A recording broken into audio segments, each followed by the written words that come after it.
स्वर्ग के सपने देखना छोड़ दो और नरक से भयभीत होना छोड़ दो। क्या पाप है क्या पुण्य है इसमें ज़्यादा मत उलझो।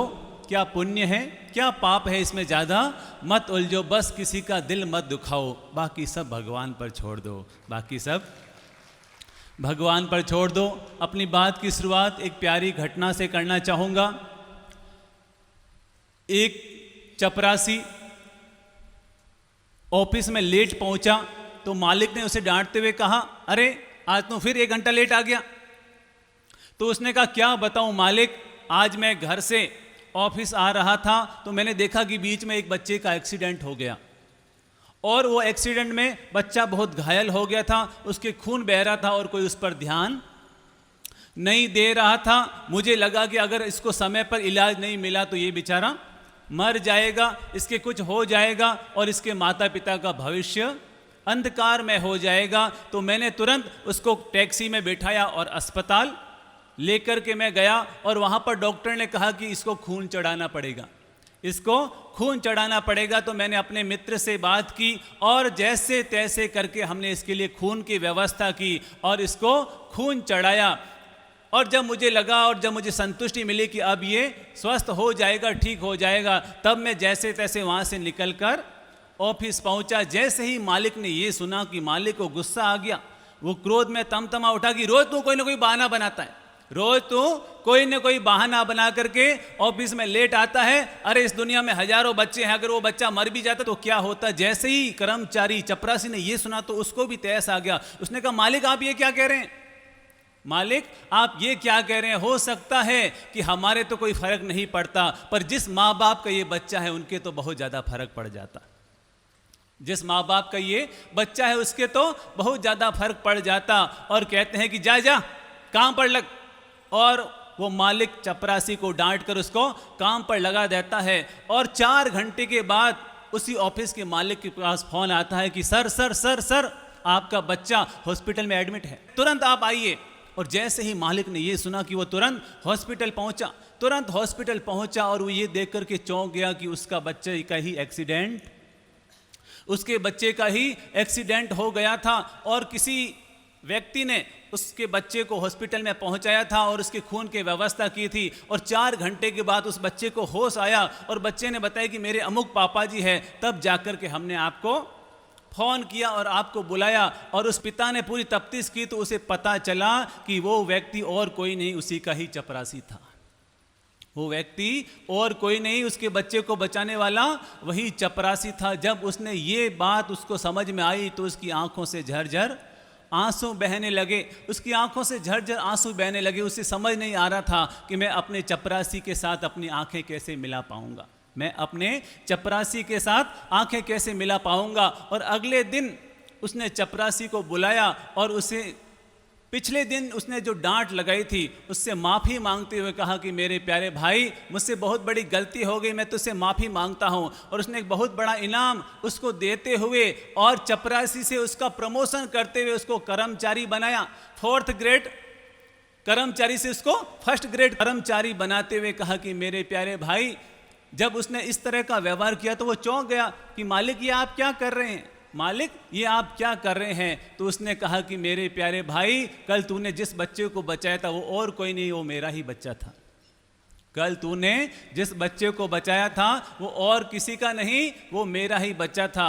और आज मुझे समझ में आ रहा है कि वास्तव में तूने जो कर्म किया है वो कर्म इतना महान है कि मैं तुझे अगर अपनी पोस्ट पर भी बिठा दूं तो भी कम है, मैं तुझे अपनी पोस्ट पर बिठा दूं तो भी कम है। और कहते हैं कि उसका सम्मान करते हुए और उसको इनाम देते हुए कहा कि आज मुझे समझ में आया कि इंसान जो दूसरों का भला करता है वो दूसरों का नहीं होता है, अंततः उसका ही भला उसमें छिपा होता है। जो हम दूसरों का भला करते हैं उसमें दूसरों का भला तो कम छिपा होता है, उसमें अंततः हमारा ही भला छिपा हुआ होता है। इसीलिए कहावत चल पड़ी कि करेंगे बुरा तो होगा बुरा, कर बुरा तो होगा बुरा और कर भला तो होगा भला। अगर तू जैसे बीज बोएगा वापस तुझे वैसे ही फसल लौट करके आएगी, जैसा हम बोते हैं वापस वैसा ही काटते हैं। तो अपने जीवन में इस बात का सदा ध्यान रखना, इंसान को वो नहीं मिलता जो वो चाहता है, इंसान को वो नहीं मिलता जो वो चाहता है, इंसान को वही मिलता है जो अपनी ओर से किया करता है। इंसान को वही मिलता है जो अपनी ओर से किया करता है। इसलिए अपने जीवन में अगर कोई आपको दुख दे रहा है, कोई अगर हमको रुला रहा है, तो सावधान, आज वो हमें रुला रहा है, पर याद रखना कल उसको और कोई रुलाएगा, कल कोई और रुलाएगा। तो अपने जीवन में भगवान श्री महावीर ने इस समस्त दुनिया को एक जो सबसे महत्वपूर्ण सिद्धांत दिया है, वो कर्म का सिद्धांत। कौन सा सिद्धांत? कर्म का सिद्धांत। कुछ लोग कहते हैं कि हमारे जीवन में जो दुख आते हैं वो नियति की वजह से आते हैं। कुछ लोग कहते हैं हमारे जीवन में जो दुख आते हैं वो ग्रह गोचर की वजह से आते हैं, अगर ग्रह ठीक नहीं हो तो जीवन में दुख आते हैं। कुछ लोग कहते हैं कि अगर वास्तु बिगड़ जाए तो जीवन में दुख आते हैं, और कुछ लोग कहते हैं कि अगर परमात्मा रूठ जाए तो जीवन में दुख आते हैं। लेकिन मेरे प्यारे भाइयों बहनों, अपने जीवन में सदा याद रखना कि इंसान को जीवन में सुख और दुख अगर किसी वजह से आते हैं तो उसके ही द्वारा किए गए कर्मों की वजह से ही सुख और दुख आया करते हैं। अगर हमें सुख मिल रहा है तो इसका मतलब है कि हमने अतीत में अच्छे बीज बोए हैं, और अगर हमें दुख मिल रहा है तो इसका मतलब हमने अतीत में बुरे बीज बोए हैं। इंसान जैसा करता है वापस उसको वैसा ही लौट करके आता है। अरे याद करो ना वो अपना बचपन, याद करो अपना बचपन। कभी हम कुएं पर गए थे और कुएं में हमने मुंह डाला था, और मुंह डाल करके हमने कहा था ओ, याद है? याद है? कुएं में डाल करके हमने जोर से चिल्लाकर क्या कहा था? हो। तो वापस क्या हुआ था? क्या हुआ था? वापस वही हो की आवाज एक बार आई थी, अनेक बार आई थी? वो रिफ्लेक्ट होकर के कई बार आई थी। अगर हम कुएं में जाकर के बोलेंगे गधे, तो वापस क्या आएगा? गणेश। अगर हम कुएं में जाकर के गधा बोलेंगे तो वापस कई गुना होकर के गधा गधा गधा होकर के आएगा, और अगर हम कुएं में जाकर के बोलेंगे गणेश, तो वापस क्या आएगा? तो वापस गणेश लौट करके आएगा। तो ये प्रकृति हमें सिखाती है, ये नियति, ये जो धरती है, ये हमें सिखाती है कि इंसान यहाँ पर जैसे बीज बोता है वापस वैसे ही फल लौट करके आया करते हैं। तो इसलिए सुख और दुख कुछ नहीं है, हमारे ही बोए गए कर्मों का परिणाम हुआ करता है। इसलिए अगर जिंदगी हंसाए तो समझना हमें अच्छे कर्मों का फल मिल रहा है। सभी बोल लीजिए, जिंदगी अगर हंसाए तो समझना हमें अच्छे कर्मों का फल मिल रहा है, और जिंदगी रुलाए तो समझना हमें बुरे कर्मों का फल मिल रहा है। तो जिंदगी रुलाए तो दुखी मत होना, जिंदगी रुलाए तो दुखी मत होना, वरन ये सोचना कि मेरे अच्छे कर्मों का बैलेंस खत्म हो गया है, अब मुझे वापस अच्छे कर्म करने हैं ताकि वापस पुण्य का बैलेंस बढ़ जाए। तो जिंदगी हंसाए तो उसका भी आनंद लो, और जिंदगी रुलाए तो ये समझो कि अब अच्छे कर्म करने का समय आ गया है। तो हम पुराने कर्मों की नियति को तो बदल नहीं सकते हैं, हम अपने अतीत को तो बदल नहीं सकते हैं, पर अगर हम वर्तमान को सुधार लें तो मान कर चलिए हमारा आने वाला भविष्य अपने आप ही सुधर जाएगा। हम अगर वर्तमान के कर्मों को ठीक कर लें तो हो सकता है कि अतीत को हम ठीक कर पाएं कि ना कर पाएं ये हमारे हाथ में नहीं है, पर हम आने वाले भविष्य को तो ठीक कर ही सकते हैं। हो सकता है कि हम रोज मंदिर जा पाएं कि ना जा पाएं, पर अगर हम अच्छे कर्म करेंगे तो मानकर चलना जहां जाएंगे वहीं मंदिर बन जाएगा। अगर हम अच्छे कर्म करेंगे तो जहां जाएंगे वहीं मंदिर साकार हो जाएगा। तो अपने जीवन में इस बात का सदा बोध रखना चाहिए कि मुझे हमेशा अच्छे कर्मों के प्रति सन्नद्ध रहना है, अच्छे कर्म करने के प्रति हमेशा सजग और सावधान रहना है, क्योंकि मैं जैसा करता हूँ वापस मुझको वैसा ही लौट करके आया करता है। जैसा मैं करता हूँ वैसा ही वापस लौट करके आता है। भगवान श्री महावीर ने कहा था कि जम जम समयम जीवो अविस्सई जेण जेण भावेण सो तम्मी तम्मी समय सुवास है बंदे कम्मम। यानी कि इंसान जिस समय जैसे मन वचन काया से कर्म करता है, इंसान जिस समय जैसे मन वचन काया से कर्म करता है, उस समय उसको वैसे ही शुभ अशुभ कर्मों का बंधन हुआ करता है। जैसे हम भाव करते हैं, जैसे हम विचार करते हैं, जैसे हम वचन बोलते हैं, जैसे हम कर्म करते हैं, उस समय वैसे ही शुभ अशुभ कर्मों का बंधन हुआ करता है। तो अगर हम शुभ कर्म करते हैं तो शुभ कर्मों का बंधन होता है, और गलत कर्म करते हैं तो अशुभ कर्मों का बंधन होता है। इसलिए अपने जीवन में हमेशा इस बात के लिए सावधान रहना चाहिए कि आप कुछ भी करो पर कर्म करते समय सावधान रहो। आपको मालूम है, आपने तालाब देखा होगा, तालाब में क्या होता है? तालाब में मछलियाँ होती है, तालाब में मछलियाँ होती है, और तालाब में कीड़े भी होते हैं। तालाब में कीड़े भी होते हैं, मछलियाँ भी होती है, लेकिन वो मछलियाँ कैसे जिंदा रहती है? उन्हीं तालाब के कीड़ों को खा कर के वो मछलियाँ जिंदा रहती है। तो मछलियाँ तालाब के कीड़ों को खा कर के जिंदा रहती है, पर याद रखना, कर्म किसी को नहीं छोड़ता, कर्म किसी को नहीं छोड़ता। और एक दिन ऐसा समय आता है कि तालाब का पानी सूख जाता है, मछलियाँ सारी तड़प तड़प कर मर जाती है, और एक दिन वही तालाब के कीड़े मछलियों को खा कर के जिंदा रहते हैं।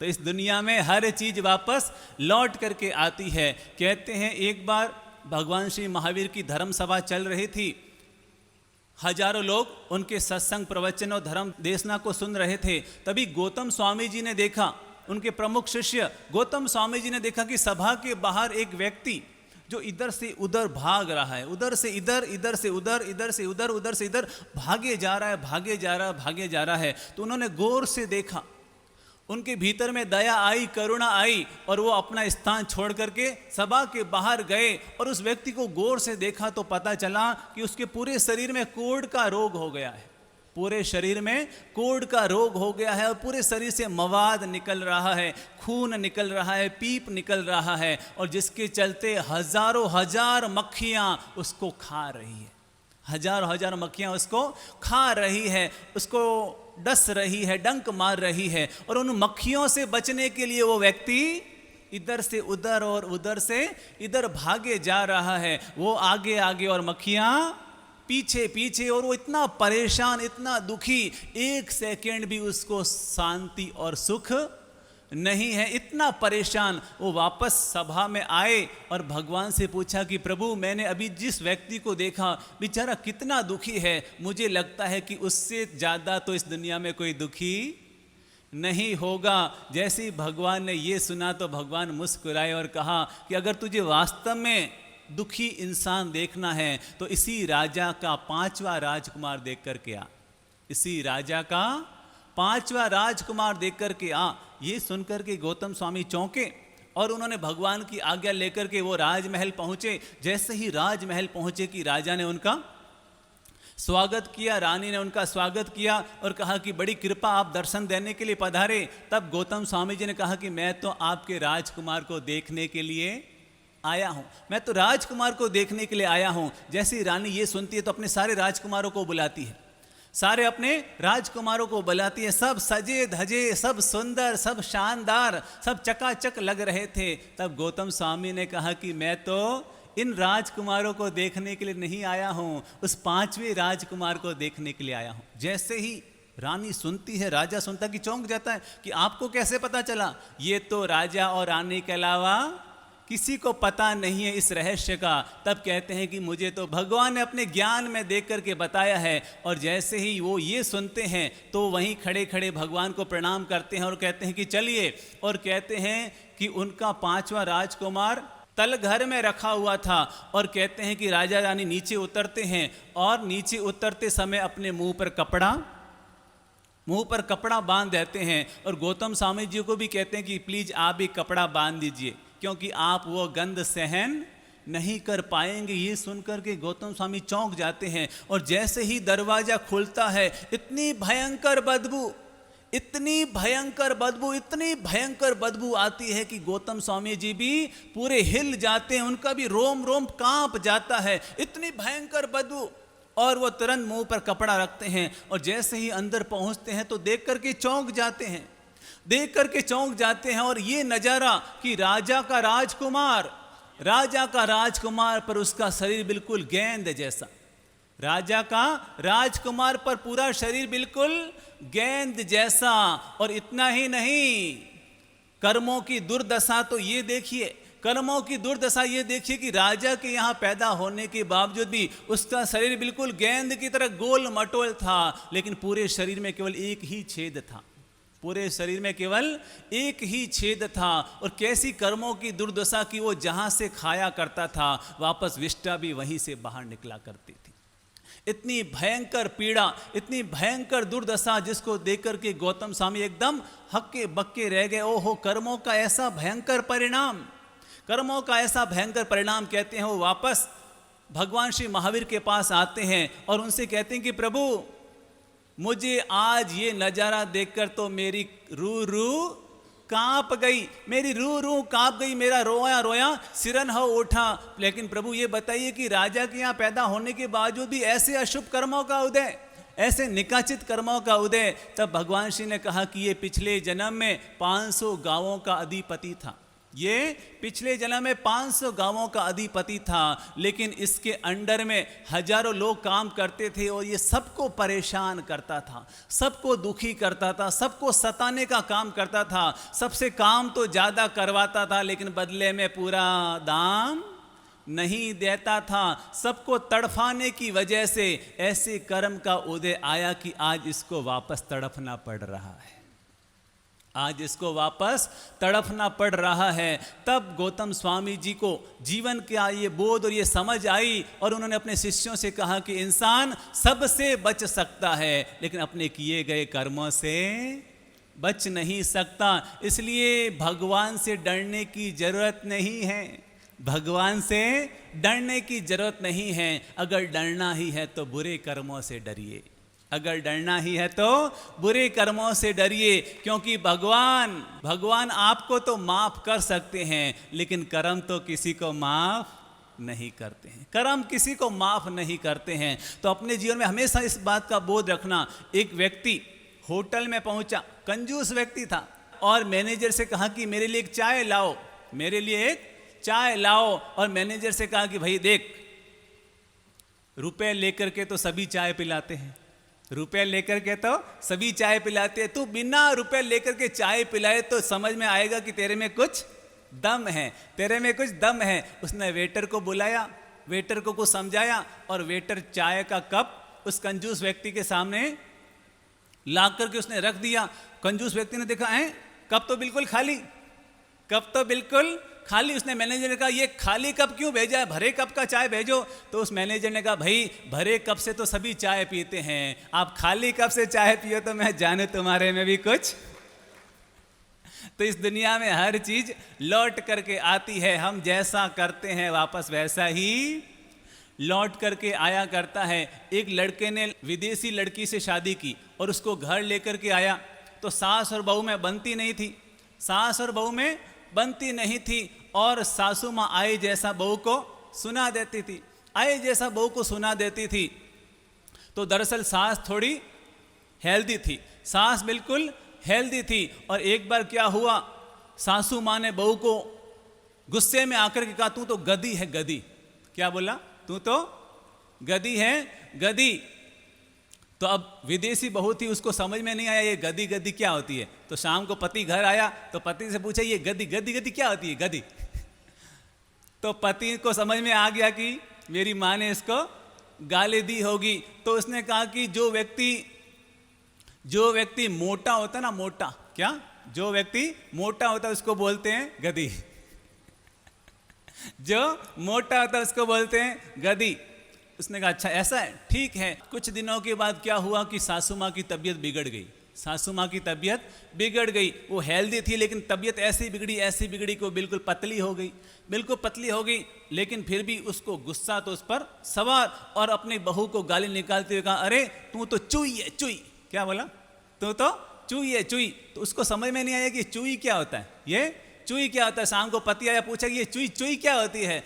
तो फिर उसको समझ में आएगा कि मेरी माँ ने इसको गाली दी होगी। उसने कहा अच्छा चुई, चुई का मतलब है जो बिल्कुल पतला होता है ना, पतला पतला, उसको बोलते हैं चुई। अच्छा ऐसा है, ठीक है। और अगले दिन मेहमान आए और उन्होंने सासू माँ की तबीयत पूछने के लिए वो आए थे, और उन्होंने विदेशी बहू से पूछा कि तबीयत कैसी है। तो उसने कहा कि पहले ये गद्दी थी अब चुई हो गई है। जैसा हम बोलते हैं वापस वैसा ही लौट कर आया करता है। तो अपने जीवन में हमेशा अपने कर्म के प्रति सावधान रहिए, अपने शब्दों के प्रति सावधान रहिए, अपने विचारों के प्रति सावधान रहिए, क्योंकि आप सबसे बच सकते हैं पर अपने किए गए कर्मों से बच नहीं सकते हैं। तो हमेशा सजग रहिए, हमेशा सावधान रहिए। एक पति पत्नी ज्योतिषी के पास गए और ज्योतिषी कहा कि हमारी कुंडली देखो। तो उसने कुंडली देखी, बोलो क्या काम है? तो उसने कहा बताओ कि हमारा जो बूढ़ापा है वो कैसा होगा, हमारा बूढ़ापा कैसा होगा और हमारी मृत्यु कहाँ पर होगी। ज्योतिषी ने देखा और ज्योतिषी ने देख करके कहा कि आप दोनों की कुंडली लगभग मिलती जुलती है, आप दोनों की कुंडली बिल्कुल मिलती जुलती है। और कुंडली को देख करके ये लगता है, केवल एक लाइन में समझ लो कि जैसे आपकी माँ का बूढ़ापा गुजरेगा, जैसा आपकी माँ का बूढ़ापा गुजरेगा और जैसी आपकी माँ की मृत्यु होगी वैसे ही आपके साथ घटित होने वाला है, आपके साथ वैसा ही घटित होने वाला है। जैसे ही उसने ये सुना कि वो तुरंत भागे, वो तुरंत भागे और वृद्धाश्रम पहुंचे, तुरंत भागे और वृद्धाश्रम पहुंचे, क्योंकि उनकी माँ वृद्धाश्रम में थी। वो तुरंत भागे, माँ को अपने घर पर ले आए और माँ की सेवा करना उन्होंने शुरू कर दी, क्योंकि उनको समझ में आ गया कि अगर माँ का बूढ़ापा वृद्धाश्रम में गुजरेगा तो हमारा भी बूढ़ापा वृद्धाश्रम में गुजरने वाला है, और उनकी मृत्यु अगर वहाँ होगी तो हमारी भी मृत्यु वहीं होगी। तो अगर मेरी मृत्यु को सुधारना है, मेरे बूढ़ापे को सुधारना है, तो पहले मुझे अपने माँ के बूढ़ापे को सुधारना चाहिए। समझ आ गई, अक्ल आ गई तो समझ लीजिएगा, अगर हम बुजुर्गों का जैसा बूढ़ापा करेंगे हमारा भी वैसा ही बूढ़ापा होने वाला है। हम दूसरों को जैसा देंगे वापस वैसा ही लौट करके आने वाला है। तो इसलिए अपने जीवन में आज हम ये संकल्प ले रहे हैं, आज हम ये संकल्प ले रहे हैं कि हम कर्म करते हुए क्या रहेंगे, क्या रहेंगे? सावधान। कर्म करते हुए हमेशा हम सजग रहेंगे, सावधान रहेंगे। कभी ऐसा कर्म नहीं करेंगे जिससे दूसरों का अहित हो जाए, कोई ऐसा कर्म नहीं करेंगे जिससे दूसरों का नुकसान हो जाए, कोई ऐसा कर्म नहीं करेंगे जिससे दूसरों का बुरा हो जाए। क्योंकि याद रखना, हम जैसा करते हैं वापस वैसा ही लौट करके आता है। आज तो हम बड़े होशियार हैं और किसी मूर्ख का एक प्लॉट दबा देंगे और समझेंगे कि अरे कुछ नहीं होने वाला है, पर याद रखना, आज अगर हमने किसी की 1 इंच जमीन दबाई है तो आने वाले कल में हमारी सैकड़ों इंच जमीन दबने वाली है। अगर हमने आज किसी का 1 रुपया, अगर आज हमने किसी का 1 रुपया भी गलत तरीके से लिया है तो याद रखना, आने वाले कल में हमारा भी 1 लाख रुपया ऐसे ही जाने वाला है। क्योंकि इंसान सबसे बच सकता है पर अपने कर्मों से नहीं बच सकता। आपको मालूम है, भगवान महावीर जिनके कानों में कीले ठोके गए थे, आपने वो चित्र देखा होगा, आप बताएंगे उनके कानों में कीले क्यों ठोकी गई, क्यों कानों में कीले ठोकी गई? ये और कुछ नहीं था, उनके ही अतीत में बोए गए कर्मों का परिणाम था। जब अतीत में वो राजा थे तो उन्होंने शैया पालक के कान में खोलता हुआ शीशा डलवाया था और जिसके चलते वो तड़प तड़प कर मर गया था। लेकिन याद रखना, चाहे तीर्थंकर हो, चाहे तीर्थंकर हो या अवतार हो, इंसान सबसे बच सकता है लेकिन अपने किए गए कर्मों से तो बच नहीं सकता। और परिणाम ये आता है कि उनके भी कानों में कीले ठोकी जाती है। तो तब भगवान कहते हैं कि याद रखना, अगर मैं तीर्थंकर भी हूँ लेकिन अपने किए गए कर्मों से तो नहीं बच सकता। जब तीर्थंकर नहीं बच सकते तो हम किस बाग की मूली है, हम किस बाग की मूली है? तो हम कमरे में छिप कर के बुरे कर्म करते हैं और सोचते हैं कोई नहीं देख रहा, कोई नहीं देख रहा। पर याद रखना, सबकी आंखों में आप धूल झोंक सकते हैं पर कर्म की आंख में धूल नहीं झोंक सकते हैं। तो इसलिए अगर जो हमने अतीत में हमसे जो हो गया सो हो गया, अब वो तो हमारे हाथ में नहीं उसको ठीक करना। तो अगर जीवन में अशुभ कर्मों का उदय आए तो समता रखना। अपने जीवन में कभी अशुभ कर्म का, पाप कर्म का, निकाचित कर्म का उदय आए तो समता रखना। जैसे भगवान महावीर ने समता रखी थी और परिणाम उनका कर्म वहीं नष्ट हो गया।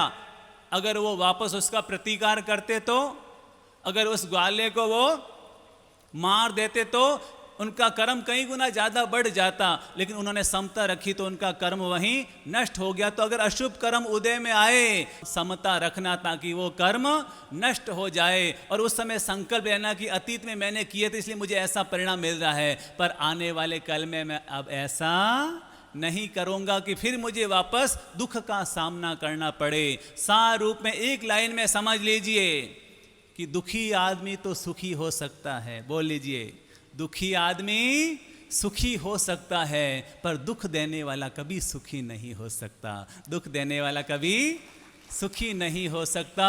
इसलिए स्वर्ग के सपने देखना छोड़ दो और नरक से डरना भी छोड़ दो। बस किसी का दिल मत दुखाना, बाकी सब भगवान पर छोड़ दो, बाकी सब भगवान पर छोड़ दो।